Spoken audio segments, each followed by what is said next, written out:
Some big sponsors are starting to drop Russian tennis star Maria Sharapova after she admitted to failing a drugs test at the Australian Open.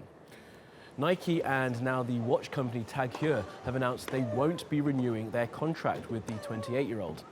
In a news conference on Monday, Sharapova said she had been taking a medicine called meladonium for about 10 years, but it's been on a ban list since January.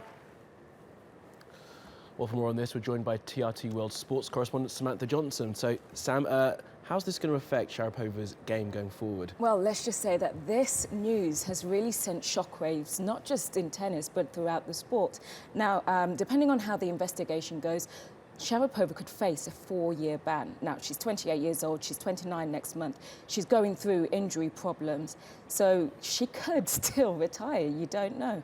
Another thing that Sharapova could actually do is have a retroactive TUE, which is a therapeutic use exemption. So that allows a player to use a banned substance.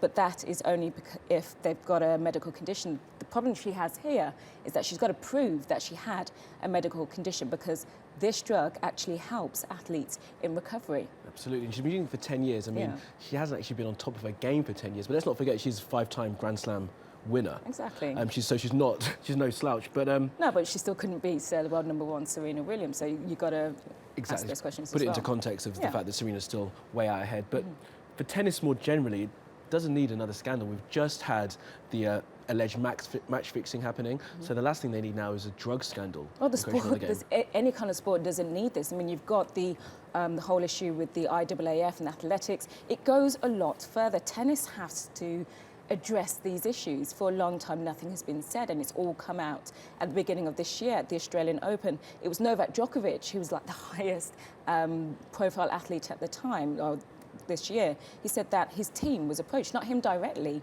but they're getting to his team, so it's actually happening. Yeah, and just finally then, and quickly if you will, the Rio Games are coming up, and the Russians are saying that she's still going to be able to compete. Yeah, they still expect her to compete, but it depends on what kind of ban she gets. I mean, minimum, if she gets a year ban, then she can't compete. Absolutely, you probably shouldn't compete anyway, but Sam, thank you very much for coming in.